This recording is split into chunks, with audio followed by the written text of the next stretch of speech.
My brother became a number on a Tuesday. Not metaphorically. Not emotionally. Literally. A strip of plastic clipped to his chest where his name used to be. Black letters on white. No history. No context. Just something the guards could scan and move along. That's where this story begins, not with hope, not with justice, and certainly not with rescue. This is not a story about saving my brother. It's about the day I realized he had already been erased. I remember the sound first. The prison door didn't slam like movies make it seem. It sighed. A tired, practiced noise, like it had done this too many times to care. That sound followed me home. It slept beside me. It still visits when rooms get too quiet. He stood behind a glass, hands folded, eyes lowered, not in shame, but in training. Already learning how to take up less space. When he looked up and saw me, he smiled. That smile was wrong. It wasn't the smile of someone relieved to see family. It was the smile of someone apologizing for still being alive. "I'm okay," he said immediately. Too quickly. As if okay was something he owed me. I nodded because I didn't yet understand that we were already lying to each other. The guard said his number out loud. Not his name. The number echoed longer than it should have. My brother flinched, not visibly, not dramatically, but something inside him adjusted, like a door closing softly. That's when I understood, the system didn't need to break him. It only needed time. I wanted to tell him that this was temporary. That mistakes happen. That truth has weight. That families don't abandon their own. But even then, before the verdicts, before the silence, before the years, I knew better. I had watched the way our relatives avoided his eyes during the trial. I had heard how quickly his name became a whisper, then an inconvenience, then a liability. I had seen how easily love folded when it was asked to stand up in public. So instead of promising rescue, I said, "I'm here." He nodded again. Relief flickered across his face, not because I would save him, but because someone still saw him. That mattered more than freedom. He asked about small things. The house. The neighbors. Whether the old mango tree still dropped fruit onto the roof in the mornings. He didn't ask about the case. He didn't ask about appeals. He didn't ask about truth. People think innocence screams. It doesn't. Innocence gets quiet when it realizes no one is listening. When the time ran out, he stood up before I did. Prepared. Obedient. Already practicing how not to linger. He pressed his palm to the glass, and for a second, I thought he was asking for something. He wasn't. He was saying goodbye to who he used to be. That night, I wrote his number down in my notebook because I was afraid I'd forget it. Because I was afraid that if I didn't remember it, no one would. And because remembering felt like resistance. I didn't cry then. Crying felt premature. Like mourning someone who was still breathing. But I understood the truth with a clarity that scared me. The world had decided my brother was disposable. The prison had decided he was manageable. And the family had decided he was inconvenient. From that moment on, I was the only one who stayed, not to save him, not to fix him, but to remember him as a person in a place designed to erase that idea. That was the day my brother stopped being a person to everyone else. And the day I learned what staying would cost. Before my brother became a number, he was a shield. Not the heroic kind. No speeches. No applause. Just a quiet, human barrier between chaos and everyone else. He learned early where to stand so the damage would land on him instead of spreading. I don't remember him as a child who played freely. I remember him as a child who listened. Who watched adults' moods like weather patterns. Who knew when to speak and when to disappear. Love taught him that skill before fear ever did. When something broke in the house, it was always his fault, even when it wasn't. When voices rose, he stepped forward before anyone asked. When hands were raised, he found a way to be closer than the rest of us. It wasn't bravery. It was instinct. Like breathing in smoke so others could find air. I used to think that's what older brothers did. There's a memory I keep returning to, small but sharp. I was 8. I'd spilled milk across the kitchen floor. It was nothing. Just a mess. But our uncle was visiting, and messes turned into lectures when he was around. I froze. My brother didn't even look at me. He just said, "It was me," and picked up the cloth. He cut the slap meant for me without blinking. Later, when I asked why he did that, he shrugged. "You'd cry," he said. As if that explained everything. He was wrong. I would have survived the crying. What I never learned to survive was watching him turn himself into something expendable. At school, Teachers loved him because he never complained. Friends leaned on him because he never said no. Family trusted him because he carried everyone else's guilt without dropping it. Trust is a dangerous thing when it's built on your willingness to be hurt. By the time we were teenagers, the role had settled into him like a second spine. He worked part-time so I wouldn't have to. Walked me home so nothing would happen. Took responsibility for arguments he didn't start. Apologized for tensions he didn't create. And every time someone said, "He's so strong," I wanted to scream. Strength wasn't what I saw. I saw a boy learning that love was conditional. That affection arrived only after sacrifice. That being needed mattered more than being safe. The rest of us benefited from that lesson without ever questioning it. When he laughed, it was loud, but short-lived. Like he didn't trust happiness to stay. When he talked about the future, it was always plural. We will be okay. We will manage. We will figure it out. There was never an I in his plans. I didn't notice how that language erased him. I was young. I was protected. I mistook his absence from himself as generosity. That's the thing about people like my brother, they don't collapse all at once. They thin out. Piece by piece. Responsibility here. Blame there. Until one day, there's nothing left to defend them.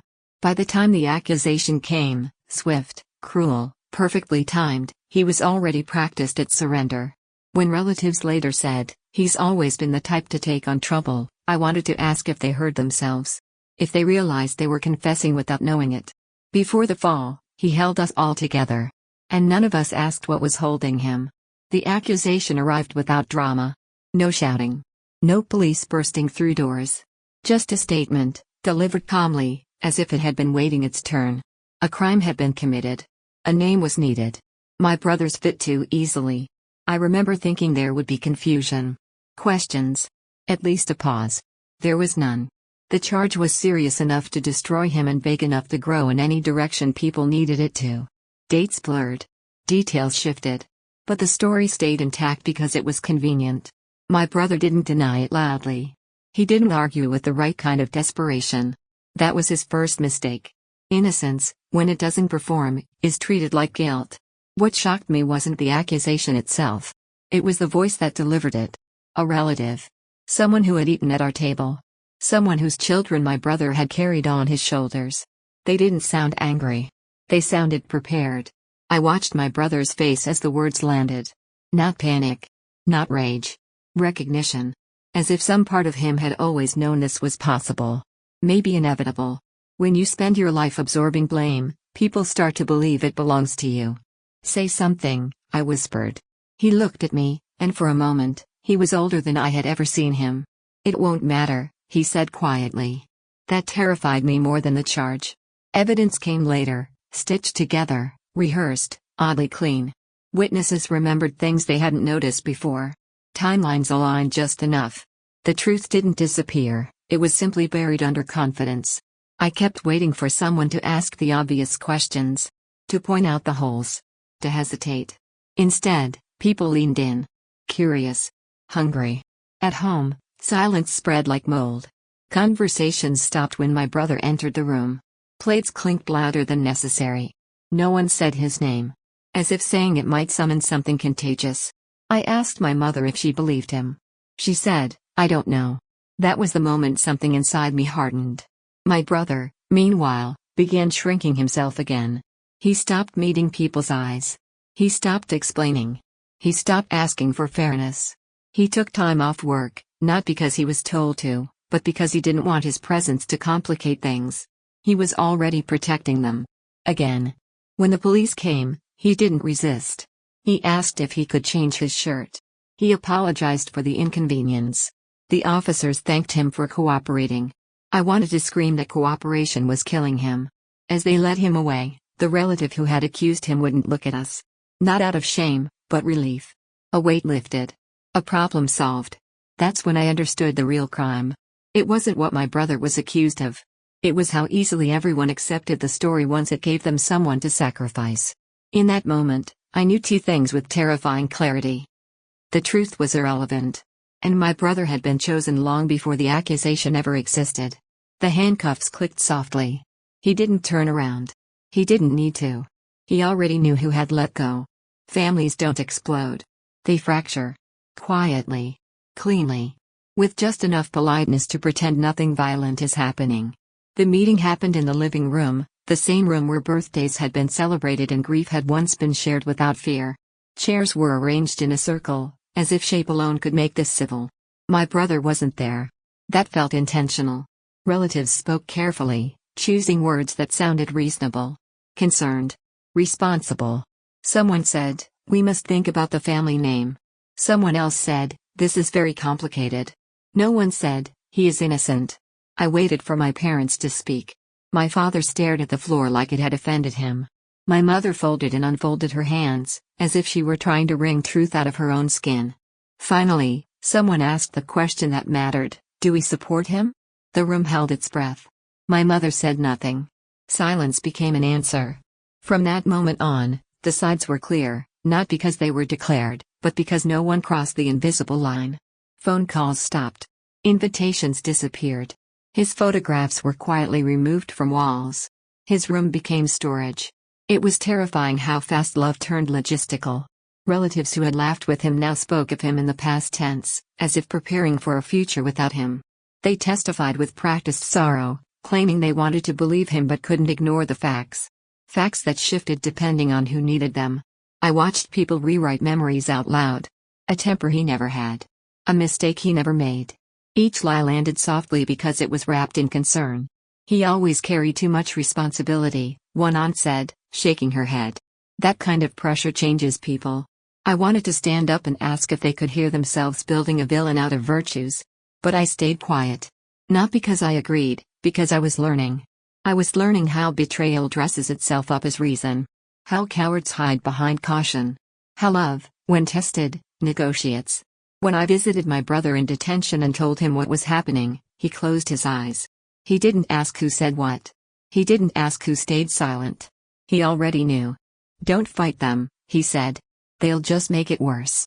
For who? I wanted to ask. But I nodded.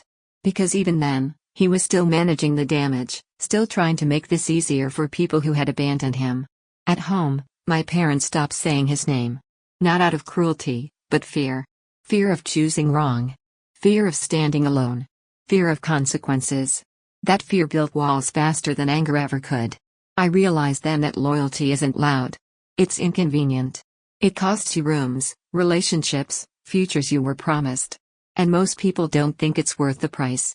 By the time the trial date was set, the family had already decided the outcome. The courtroom would just make it official. I stood on one side of an invisible line, suddenly aware of how narrow my world had become. They had chosen peace over justice. Reputation over truth. Distance over love. And without saying it out loud, they had chosen to lose my brother. I was the only one who didn't move. That was the day staying stopped being passive. That was the day it became a choice. The glass was thicker than I expected.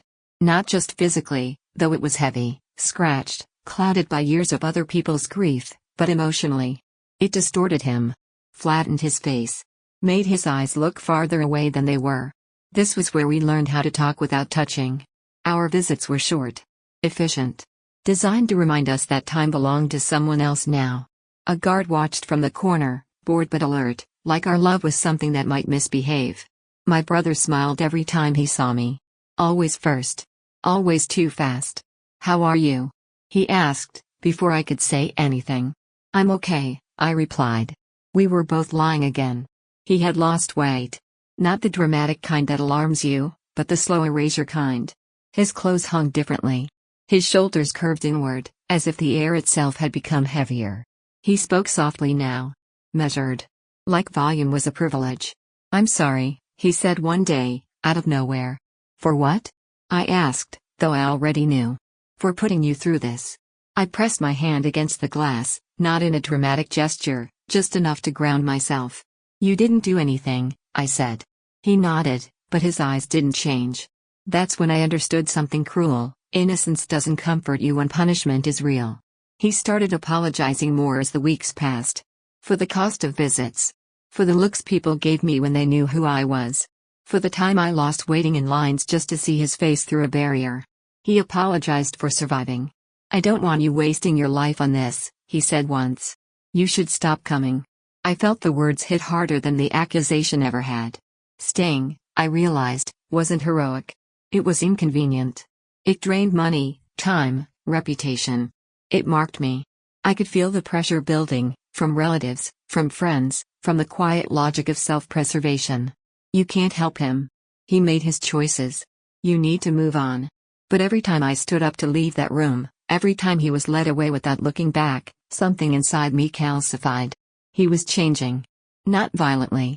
Not obviously. Just retreating. He stopped talking about the future. Stopped asking about mine. Stopped reacting to good news. Once, I told him I'd been accepted into a program I'd applied for. He smiled, congratulated me, then asked what time it was. The conversation ended there. That's when fear replaced grief. This place wasn't just punishing him. It was teaching him how not to want. On my way out, I'd pass other families. Some crying. Some arguing. Some already numb. I wondered how many of them would stop coming eventually. I understood why they did. Staying hurts in small, constant ways. It demands endurance without progress. Faith without evidence. But every time I considered stepping back, I saw his face when I arrived. Not happy, relieved. Relief, I learned, can be a lifeline. That night, I sat on my bed and did the math. Tuition. Legal fees. Transportation. Time. Sacrifice. And for the first time, I admitted the truth to myself. Staying would cost me the life I was supposed to have. I stayed anyway. Not because I believed I could save him. But because I could not live with becoming someone who walked away. The first night I stopped crying was the night I realized crying alone accomplished nothing. I had spent weeks in rooms too quiet, staring at walls that knew my brother's absence better than I did. I had tried to be small, careful, patient. I had followed the rules, obeyed the grief, endured the whispers. And yet, nothing changed. Nothing would change if I continued waiting. I made a choice. If I couldn't save him by being gentle, I would save him by being relentless. I started with books. Law books. Strategy books. Biographies of people who had bent the world to their will. Every paragraph I read felt like a brick laid between despair and me. Knowledge became my shield. Understanding became my weapon. I registered for courses, attended lectures, took notes like a soldier mapping the battlefield.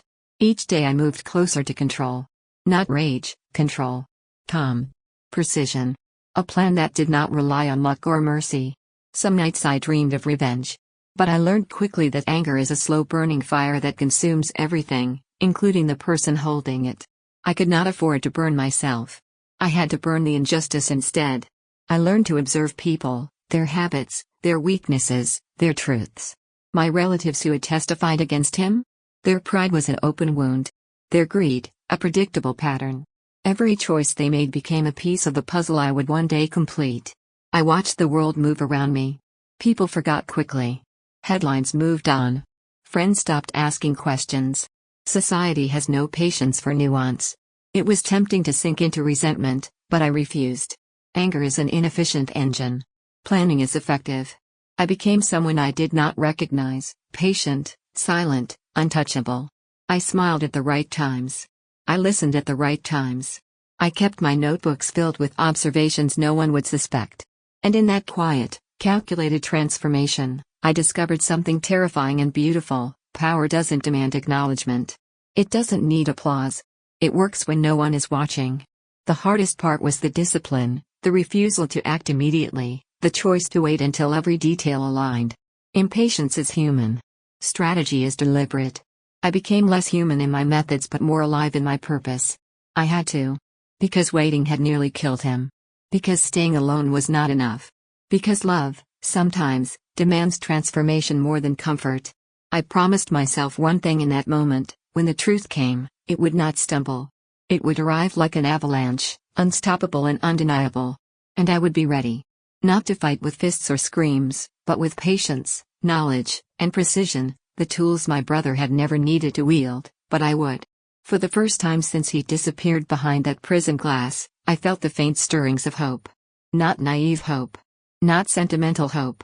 Hope calculated. Hope that could endure the years, the betrayal, the waiting. I would not break. And if the world thought it had beaten us, it had only underestimated what staying could do. I thought I knew the worst of it. I was wrong. The more I dug, the more I realized that the accusation wasn't an isolated act of malice. It was a thread, and pulling on it revealed the tapestry of betrayal, greed, and convenience I hadn't imagined possible. My relatives hadn't just abandoned him, they had plotted the narrative from the start. Every testimony, every memory, every silent nod was carefully rehearsed. The crime itself became irrelevant. It was a tool, a mask, a stage prop. What mattered was power, inheritance, appearances. The family name, the property, the legacy, all of it wrapped in polite smiles and hollow concern. I discovered ledgers, notes, messages, small admissions they had thought I wouldn't find. Things that painted the truth in stark colors. My brother had been framed to cover embezzlement, to conceal affairs, to protect reputations. The greed was familiar, ordinary, but its coldness was extraordinary. And the cruelty? Beautifully subtle. They didn't have to hit him.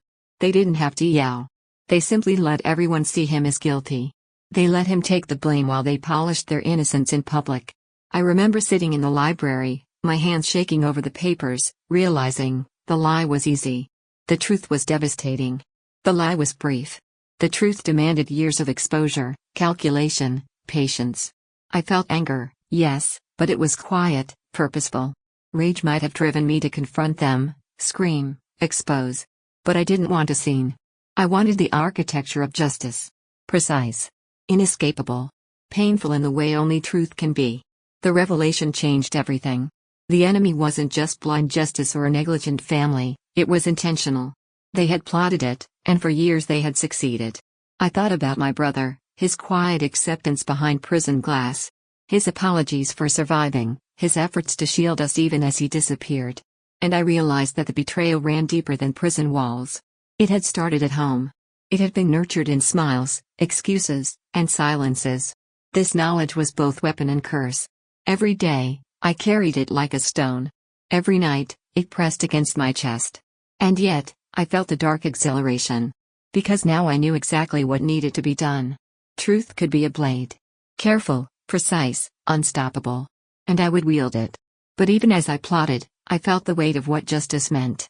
Exposing them wouldn't fix what they had done to him. It wouldn't return the years stolen. It wouldn't bring back the boy who once protected everyone at the cost of himself. It would only show the world what cruelty had done, and maybe, if I was meticulous, make them face it. This was the moment I realized, the truth is worse than the lie, because the lie can be ignored. The truth can destroy.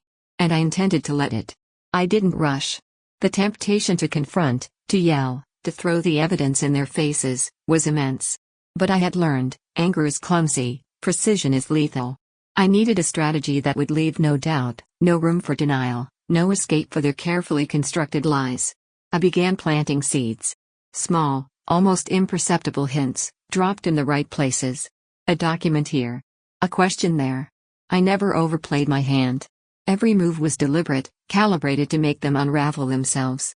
They didn't notice at first. The subtle drip of truth is easy to ignore. People are greedy for comfort.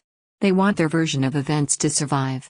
But cracks appeared, brief, fleeting, and then widening. Contradictions in their stories, careless admissions, moments when their confidence faltered. I watched quietly. Smiled faintly. Never claimed credit. The world thought the truth was surfacing on its own. I made sure it did. There were risks. Every interaction was a test. Every document revealed could backfire. But the more they fumbled, the more I understood how deeply the rot had settled. The betrayal was a disease they didn't even realize had spread to themselves. And then the small victories began. Witnesses who had been coerced or misled began to retract statements. Records previously ignored or hidden resurfaced. Evidence that had been buried in plain sight became undeniable. I didn't celebrate. There was no joy in watching a family's mask crack. Only cold satisfaction that the truth could finally breathe. Justice was coming, yes, but not through violence, not through revenge. Through meticulous patience and the careful orchestration of consequences. One by one, they exposed themselves. A slip in a testimony. A lie repeated too often. A moment of arrogance. I let it happen, recording, confirming, waiting. The trap was closing. And the hardest part? Watching my brother, still in prison, remain unaware of how close we were. He didn't know I was fighting for him, shaping events, bending the system to the truth. He had learned to survive quietly. He didn't expect intervention, and I would not let him. Because justice, in its purest form, is not loud. It is precise. It is inevitable. It lands, and then it leaves the world no room to argue. I had built that inevitability brick by brick. When the day finally came that the case was re-examined, I didn't feel triumph. I felt relief, tempered, careful, wary. For the first time in years, the world might see what had happened. The lies, the betrayal, the theft of a life. But I also knew the truth would never restore the brother I had loved before the fall. Justice could correct the narrative, but it couldn't return time. And yet, I smiled. Quietly, because the world would finally have to acknowledge what they had done. This was justice, not loud, not dramatic, but precise. Careful. Unavoidable. And entirely mine to orchestrate. It started slowly. A small mention in the news, an article about a reopened case, written without drama but heavy with implication. My heart skipped, then sank. Years of planning, waiting, and watching had led to this fragile moment where the truth finally began to step into the daylight. The headlines grew bolder, cleaner, and sharper. They printed facts, confirmed timelines, and compared them with the lies that had been fed to the public for years. Every correction was a hammer blow to the facade my relatives had built. Every expert testimony, every document unearthed, chipped away at the walls of denial. People started calling. Journalists, lawyers, even old acquaintances who had once whispered in shadows now sought statements, confirmations, explanations. Everyone wanted to witness the miracle of innocence being restored. The irony wasn't lost on me. The world only cared after it was convenient, after my brother had suffered, after he had become invisible to the very people who once claimed to love him. Social media, too, erupted. Discussions, outrage, apologies, the collective voice of the world finally acknowledging the injustice. Some were heartfelt, some performative, and some purely opportunistic. I read them all, but I didn't respond. Words now felt empty. Action had always mattered more. Inside the family, panic took hold like a fever. Those who had orchestrated his downfall were suddenly frantic, scrambling to protect themselves.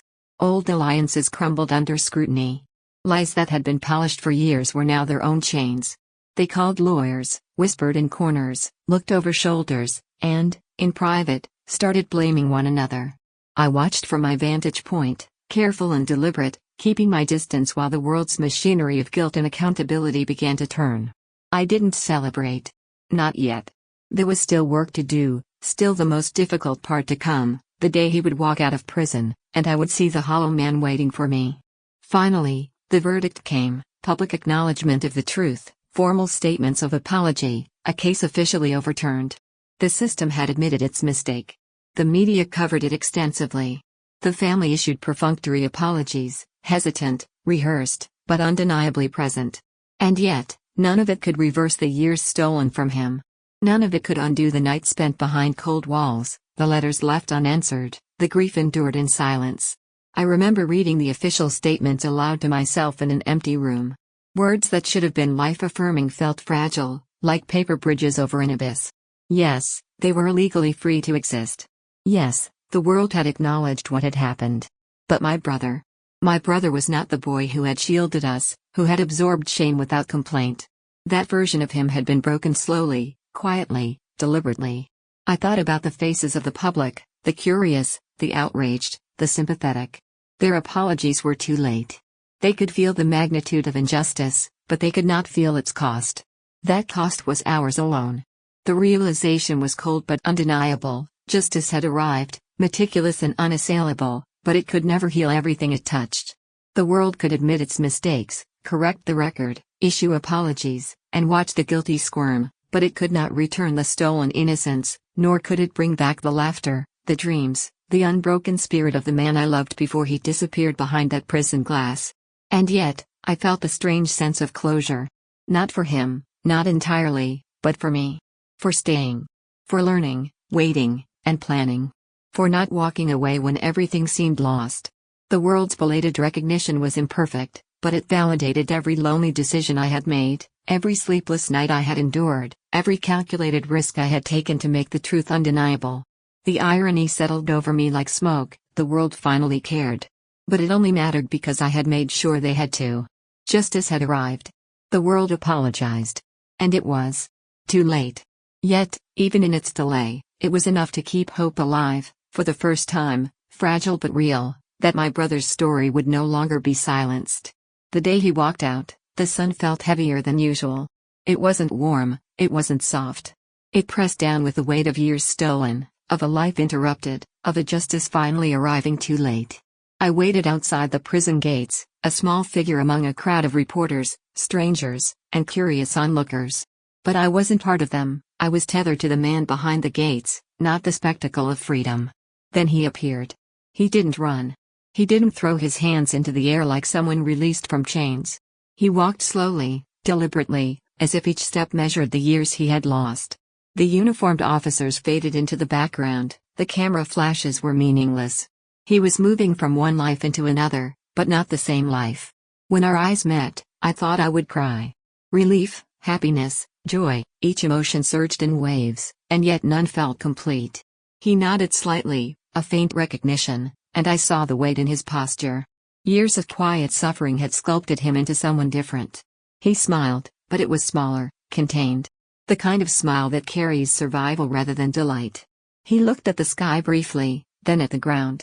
He looked everywhere but at the world that had failed him, that had abandoned him, that had accused him. I ran to him, barely noticing the crowd. My hands found his, our fingers tangled like desperate roots seeking soil. He didn't resist, but he didn't reach for me first. There was caution in his embrace, a hesitancy that broke me more than any prison bars ever could. "Welcome back," I whispered. "Thank you," he said. Soft, flat. The words were correct, but empty of the fire I had imagined would return with him. We walked together, side by side, though the path ahead was unfamiliar. Freedom was supposed to feel like wings. Instead, it felt like stepping onto a bridge with missing planks, every step careful, every breath tentative. The world had noticed, of course. Cameras clicked. Reporters shouted. Headlines would read, "Innocence restored. Justice at last. A family redeemed." And yet none of it mattered to him, not fully. He didn't look at the applauding strangers. He didn't raise his face to the sky.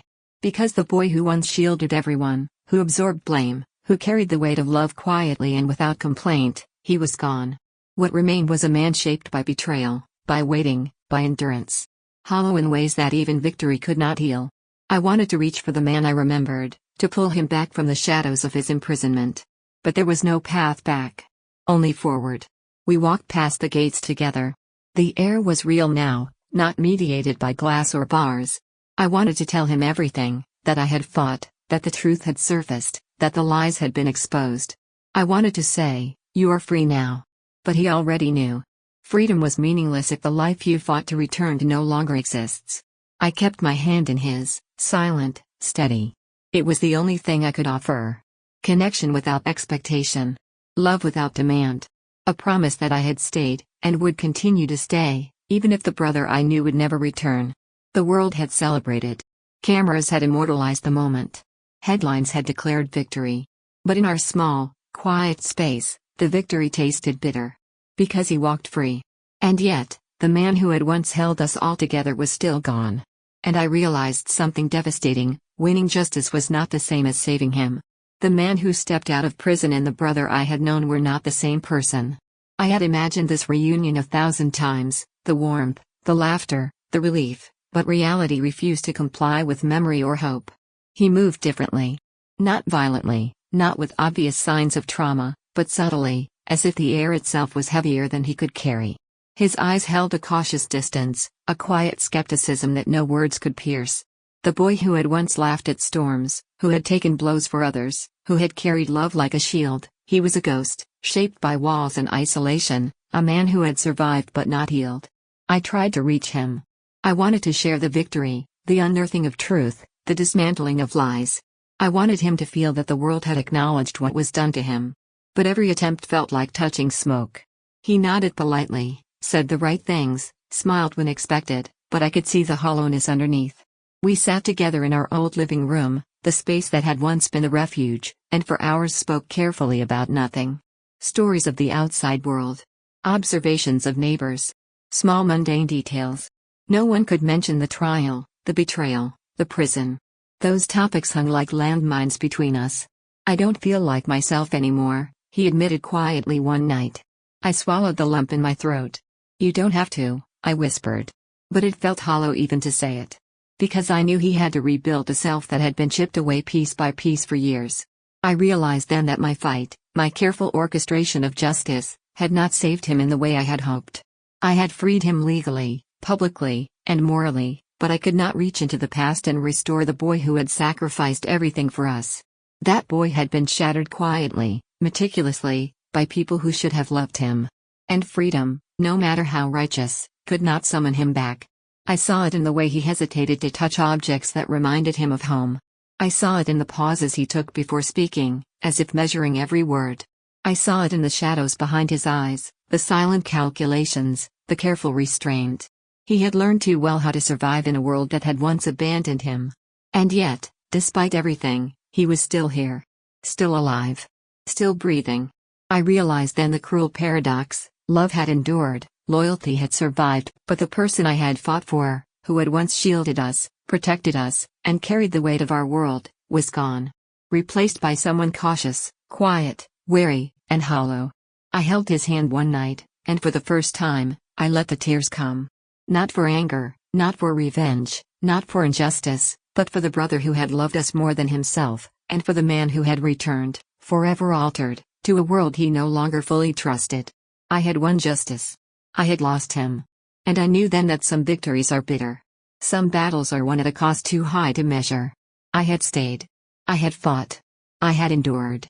But even the greatest triumph could not repair the damage done to the one I loved most. Some losses, I realized, are permanent. And this was one of them. Years have passed since that day. Years of quiet living, careful observation, and endless reflection. And still, I carry the weight of what it means to have stayed. Not to rescue, not to save, not to erase the damage done, but simply to remain. I was the sister who stayed. It was never easy. There were countless nights when I wanted to walk away. Nights when grief threatened to crush me under its weight, when the world seemed indifferent, when everyone I thought might help had already left. But I didn't. I stayed. Because someone had to. Someone had to remember him, not as a number, not as a case, not as a shadow, but as my brother, as the boy who had once carried all of us on his shoulders, and as the man who would return hollow but alive. Staying meant sacrifice. Endless, invisible sacrifice. I lost friends who couldn't understand why I remained tied to a prison wall. I missed opportunities, celebrations, and quiet freedoms because part of me was always waiting, always watching, always planning. I became someone disciplined, someone cautious, someone who could turn observation into strategy. I became someone capable of bending the world, quietly, to uncover the truth. I thought I was prepared for the moment he walked free. I imagined tears, laughter, relief, the world righting itself. But when that day came, I realized that freedom is not a gift, it is a fracture. The man who emerged was not the brother I had loved. The boy who had shielded us, who had sacrificed everything for us, who had carried shame and pain as quietly as breathing, was gone. And the hollowness in his eyes reminded me of a truth I had always feared: justice, even perfect justice, cannot heal all wounds. I have learned to live with that loss. Not to accept it entirely, acceptance feels too passive, but to honor it, to carry it like a memory stitched into my soul. I visit him now, not as a savior, not as a warrior, but as someone who simply stays. We talk quietly, slowly, about things that matter and things that do not. I do not press him to reclaim what was lost, and he does not demand my consolation. We exist in a fragile balance, survivors of an ordeal that reshaped everything. I have also learned the quiet power of endurance. Staying is not heroic. It is often thankless. It is invisible. It does not earn accolades or recognition. But it shapes the world in ways subtle and profound. By remaining, I became the witness, the strategist, the force that ensured the truth could not be buried. By staying, I preserved a life, even if the person within that life had changed. And still, there are nights when I close my eyes and see him behind the glass, see the number pinned to his chest, hear the silence of betrayal in our home, feel the sting of every lie that condemned him. Those memories are sharp, unyielding, and impossible to ignore. But they are also a reminder of why staying mattered. Because even when the world fails, even when the people you love turn away, someone must endure. Someone must witness. Someone must remember. I stayed. And that staying was not for glory, not for vengeance, not for pride. It was for love. Love that does not ask for repayment, love that survives hatred, Love that remains when everything else disappears. I have learned that some victories are hollow, and some battles leave scars too deep for anyone to see. But staying teaches something else, that loyalty, quiet and unwavering, is its own kind of triumph. That survival is not just for the body, but for the soul. That love, even in the face of unbearable loss, endures. I was the sister who stayed. I stayed when it hurt. I stayed when the world moved on. I stayed when it was inconvenient, when it was lonely, when it seemed impossible. And though I cannot bring back the brother I once knew, my staying ensured that he, and the truth of what happened to him, would not be forgotten. Even when staying changed nothing, it mattered. Because love, silent, steadfast, unyielding, sometimes has no reward but itself. I stayed. And that is everything.